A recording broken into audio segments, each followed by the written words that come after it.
साथियों नमस्कार, fast update में आप सभी का स्वागत है। साथियों जैसा कि सारे वीडियोज़ के द्वारा आपको पता लग गया होगा कि मैं जितनी भी वैकेंसी आती है उन सभी का अपडेट, उनकी जॉइनिंग प्रक्रिया, उनका क्या काम होता है, उन सभी के बारे में बताता हूँ। साथियों आज मैं जो लेके आया हूँ भर्ती, उस भर्ती का बिहार ड्रेसर है। साथियों इसकी बिहार में भर्ती आ चुकी है, तो मैं बताना चाहूँगा कि ड्रेसर का क्या काम होता है, ड्रेसर की सुविधाएँ क्या-क्या होती है, ड्रेसर की सैलरी क्या-क्या होती है। साथियों आज जो बीटीएससी का आया हुआ है ड्रेसर के पद पे, उसका अभी स्कोर कार्ड जारी नहीं हुआ है। साथियों आइए हम जानते हैं ड्रेसर के बारे में। साथियों ड्रेसर जो है 1 साल का कोर्स है सीएमडी, जिसे कहते हैं certificate of in medical dresser. Bharat के किसी भी मान्यता प्राप्त संस्थान से आप ये डिप्लोमा कोर्स है, आप भारत के किसी भी मान्यता प्राप्त संस्थान से आप ये कर सकते हैं।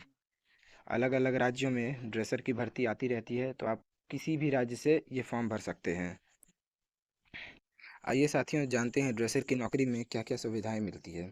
साथियों सबसे पहले आपके लिए एक रूम दिया जाएगा, जिसमें आप पेशेंट को देखेंगे, खुद भी रेस्ट करेंगे, और आपके लिए क्या क्या सुविधाएं रहेगी ये भी बताते हैं। साथियों सबसे पहले आपके पास ऑल ड्रेसिंग इक्विपमेंट रहेगा।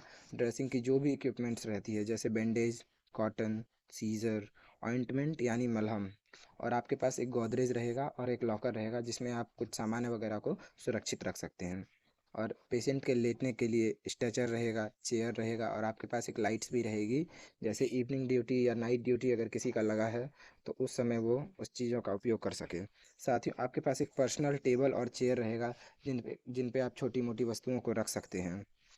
आगे साथियों बात करते हैं कि ड्रेसर की सैलरी कितनी होती है। पहली बात तो सर साथियों सैलरी जो है आपके ग्रेड पे पर निर्भर रहती है। जैसे किसी का अगर पे लेवल 1 है तो उसे 18,000 मिलती है, लेवल 2 को 19,900 मिलते हैं, लेवल 5 वालों को 29,200 रुपये मिलते हैं, लेवल 9 वालों को 53,100 रुपये मिलते हैं। साथियों ये एक बेसिक सैलरी है जिसे डीए कहते हैं। इसके अलावा भी साथियों सरकार अलग अलग सुविधाएं देती है, जैसे इसी के ऊपर आपको एचआरए मिलेगा, जिसे हाउट रेट कहते हैं। साथियों हाउट रेट जो है आपको टाउन के अकॉर्डिंग मिलेगा। अगर आपका घर जो ड्यूटी है आपको गांव में मिली है तो थोड़ा हाउट जो है वो कम मिलेगा, और अगर आपको शहर में मिली है तो हाउट रेट ज़्यादा मिलेगा। सैलरी का 19% साथियों 19 से 20% दिया जाता है आउट रेट। उसके साथ ही आपको medical, TA, night plus other allowance करके आपको साथियों टोटल जो है 6,000 रुपये मिलते हैं। इसके साथ ही साथियों आपको पे लेवल के साथ ही आपके टोटल जो सैलरी है 36 से 37 हज़ार हो जाती है। 36 से 37 हज़ार साथियों वैसे तो आपकी सैलरी जो है 40,000 हो जाती है, मगर सरकार आपका 2 से 3 हज़ार रुपये काटती है और अपने पास रखती है।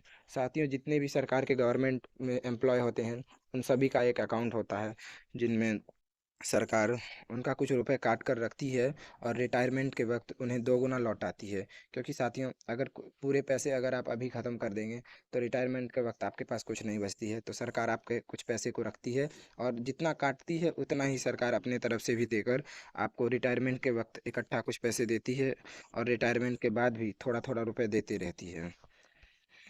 साथियों बिहार ड्रेसर की जो भर्ती आई हुई है उसका आंसर की तो आ चुका है, आपत्ति भी दर्ज हो चुका है। आगे स्कोर कार्ड कब आएगा, या फिर डायरेक्ट आपको डीवी के लिए भी बुलाया जा सकता है जैसे सीएचओ में हुआ है। साथियों सीएचओ का देखा जाए तो अभी सीएचओ का स्कोर कार्ड जारी बिना किए डीवी के लिए सारे बच्चों को बुलाया जा रहा है।